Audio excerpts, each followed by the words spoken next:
Hey YouTube, me and Hisatsu5 were hanging out this evening, and we recently filmed a meat cut test with the Cold Steel FGX Balisong, and we were very impressed with the results. We've been a fan of the Nightshade series. I mean, ever since we were like 13 years old. We saw the Nightshade series.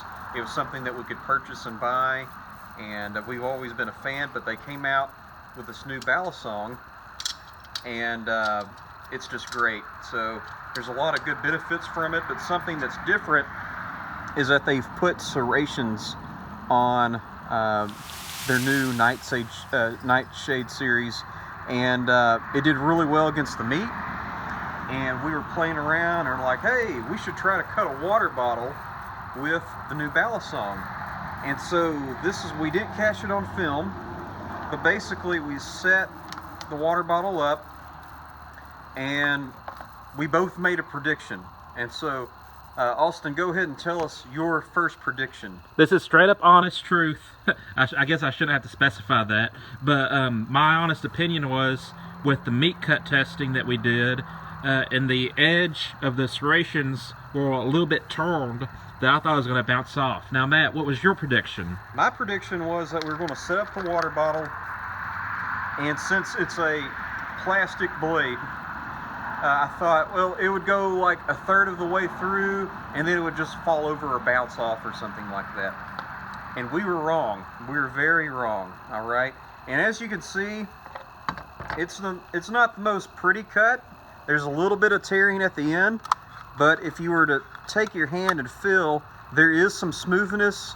You can see the serration pattern right here, but it sliced all the way through this water bottle. All right.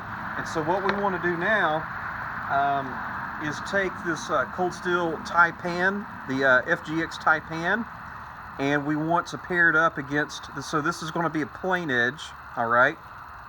And then this is going to be the Nightshade FGX serration pattern, and we want to cut on these two water bottles and see if there's going to be a difference. This is used. This is brand new out of the box, all right? Yeah, so keep in mind that this is pretty well ground,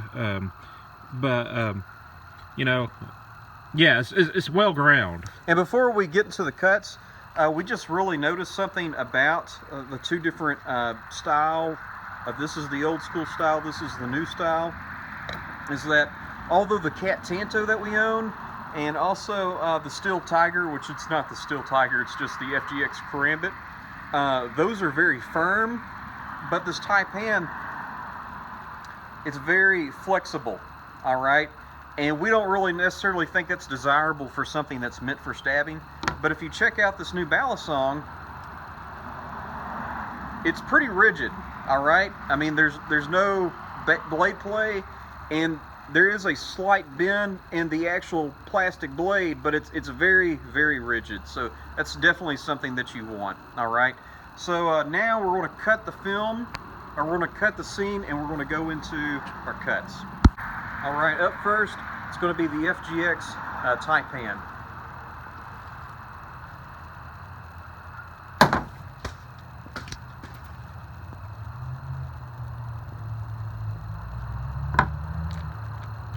I'm going to give that one more whack.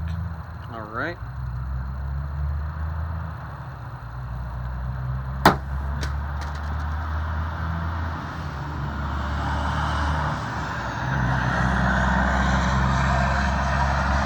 There you go. There's a little bit of a burr, but something also, when I hit, it transferred a lot of shock into my hand, okay? So not only did it not slice the water bottle, but it also transferred a lot of shock. So, and I have one request. Can we go ahead and have a death of the water bottle and stab it? All right.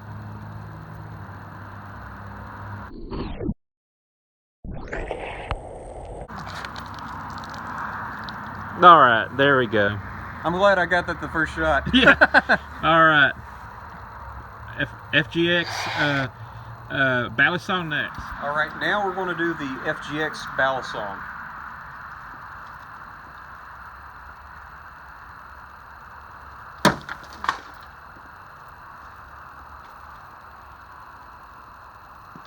Almost. All the way through.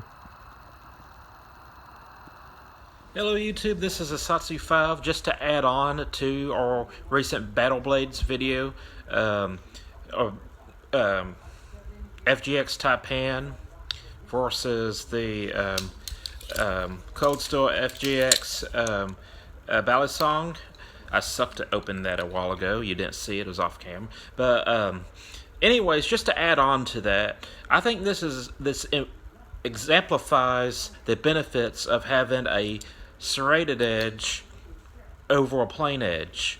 And so basically the point that I think this video makes is that if you have a somewhat dull or somewhat sharp, depending on your point of view, serrated blade like this is a polymer blade with serrations, not razor sharp, it will still cut. It might not cut well, but it will still cut.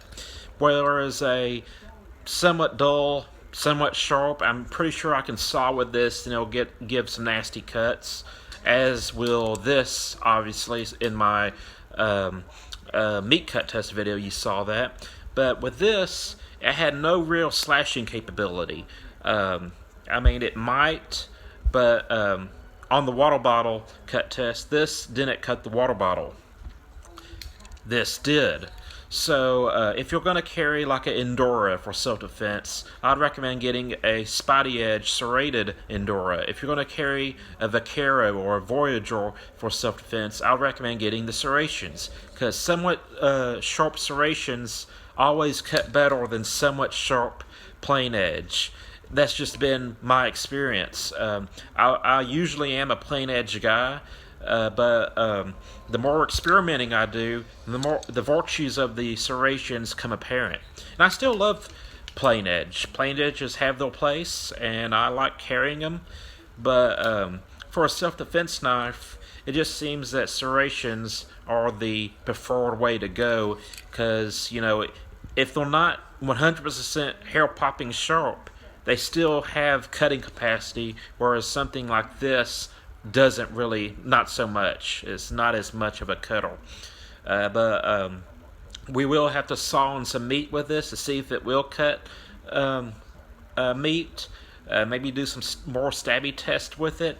But when it comes to plain edge versus serrated, I think this video is a good illustration why you should consider serrations for your self-defense knife. So that's it. I'm Asatsu 5, and I'm out.